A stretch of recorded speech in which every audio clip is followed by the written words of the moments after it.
Hermanos, hermanas, qué bueno que estamos nuevamente con la Santísima Virgen de Guadalupe profundizando el evento. Es algo tan maravilloso cada frase, cada cosa, cada actitud. Dense cuenta cómo la eternidad de Dios toca la historia humana y la lleva a la trascendencia. Es algo bellísimo y todo esto a través de su Madre Santísima, la Virgen de Guadalupe, que nos ama, que nos lleva en el hueco de su manto, que con ella no hay nada que temer. Y ella pone estas flores, señal para el obispo, en el hueco de la tilma. Es el momento justo que llega Juan Diego tomando la calzada de los misterios, ya no tiene que detenerse en Tlatelolco, se va directo a la casa del obispo, llega muy noche, como vieron, lo hicieron esperar más de una hora. Todo esto confirma precisamente que viene de Tulpetlac. Si hubiera venido de Cuautitlán, tendría que haber salido en la tarde del 11 de diciembre para hacer todo esto, como dice el Nicamupogua, a estas horas. Perfectamente viene de Tulpetlac, pasa por el Tepeyac, pasa por Tlatelolco, como te digo, que ya no se detiene, es muy de madrugada, y llega como alrededor de las 5 de la mañana, más o menos, y ahí tiene los sirvientes. Son los sirvientes que tratan mal a Juan Diego, que lo humillan, que lo dejan ahí. Son los sirvientes, no el obispo, no el obispo. Pero sigamos esta historia que es hermosa. A ver, aquí nos quedamos. Y así los sirvientes lo hicieron esperar por mucho tiempo, pero se dan cuenta, fíjate, y como que venía trayendo algo que estaba en el hueco de su tilma. Luego pues se le acercaron para ver qué traía y satisfacer su corazón. Y cuando vio Juan Diego que de ningún modo podía ocultarles lo que llevaba y que por eso lo molestarían, lo empujarían o tal vez lo golpearían, un poquito les mostró que eran flores. Y cuando vieron que todas eran finas, variadas flores como las de Castilla, y como no era tiempo entonces de que se dieran, muchos se admiraron de que estaban muy frescas, con sus corolas abiertas, lo bien que olían, preciosas. Aquí hay cosas que analizar.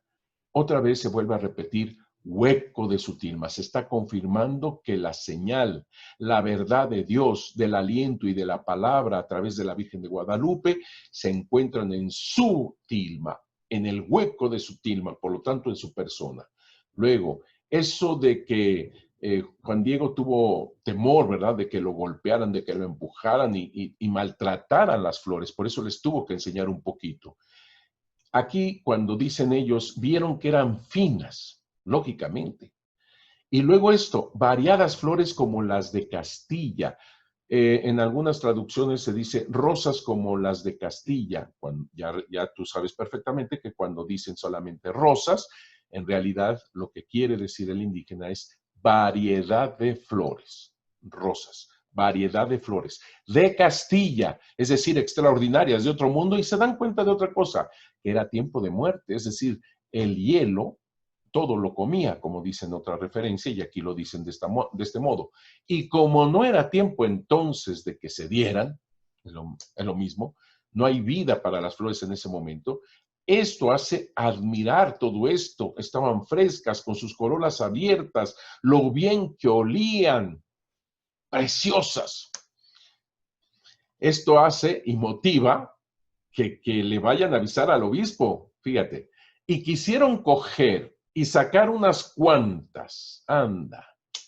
Y 3 veces sucedió que se atrevieron a tomarlas, pero de ningún modo pudieron hacerlo, porque cuando hacían el intento ya no veían las flores, sino que a modo de pintadas o bordadas o cosidas en la tilma las veían. Ellos querían apropiarse de la verdad de Dios, eso quiere decir, inmediatamente fueron a decirle al gobernante obispo lo que habían visto y cómo deseaba verlo el indito que otras veces había venido y que ya hacía muchísimo rato que estaba allí aguardando el permiso porque quería verlo, y el gobernante obispo, en cuanto lo escuchó, tuvo ya en su corazón otra vez de que aquello era la señal para ser convencido. para que él llevara a cabo la obra que solicitaba el hombrecito. Enseguida ordenó que pasara a verlo. Aquí hay algunas cosas que me interesan mucho. Los sirvientes, ahora sí que los mentirosos, traidores, los que habían sido aquellos que habían ofendido al obispo, ¿sí? ¿Por qué lo ofendió al obispo? Porque traicionaron su confianza, porque le mintieron, porque lo traicionaron. Por eso ofendieron al obispo. Y también ofendieron al obispo ofendiendo también al laico, porque fue contra el laico que dijeron todo esto. La mentira ofende a todos, incluso a ellos mismos. Y cuando trataron de tomar la verdad divina, que nosotros sabemos que se simboliza, se tiene con estas flores preciosas que han surgido de un terreno muerto y han surgido en un tiempo de muerte, vienen de Dios, son divinas. Nadie quien vive en el engaño, en la traición y en la mentira puede poseer la verdad divina. Nadie. Nadie puede. Y esto es lo que pasó. Entre que se admiran de las flores que captan que son maravillosas, como las de Castilla, otro mundo extraordinarias, y al mismo tiempo que quisieron apoderarse de estas flores divinas y que no pudieron, es lo que hace que ellos mismos sean los que corran por el obispo para que atienda a Juan Diego. Así son las cosas de Dios, así son las cosas. ¿Qué iba a pensar Juan Diego antes de que iban a ser ellos los que rápidamente iban a avisarle al obispo? Y otra connotación muy, muy interesante es esta confirmación de que por muchísimo rato estuvo ahí. Estamos hablando de esa hora, hora y media. Todo confirmado. Y luego dice el gobernante obispo, date cuenta que en este documento, no como en las informaciones jurídicas de 1666, que le dicen arzobispo, siempre en este documento es obispo, porque este documento es hecho antes de que Zumárraga sea arzobispo. Por eso siempre insistimos que el Nicamopohuo, este documento, este manuscrito es entre 1545 y 1546.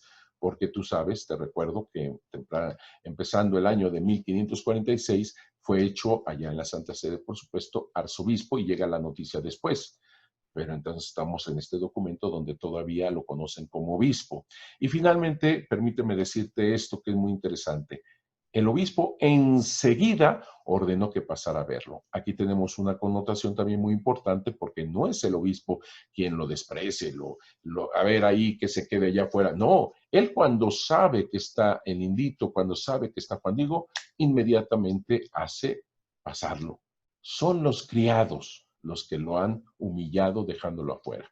Seguimos para la próxima vez. Ahorita se me acabó el tiempo de una manera tremendamente rápida y vas a ver cuando tiene este encuentro maravilloso entre el laico y el consagrado, un encuentro donde Jesús es el centro de este encuentro. Que Dios los bendiga mucho, cuídense mucho y que la Virgen Santísima de Guadalupe los cubra, los siga cubriendo con su manto lleno de estrellas, que los lleve en el hueco de su manto. Ella va en el hueco de tu tilma, de tu persona. Que Dios los bendiga mucho.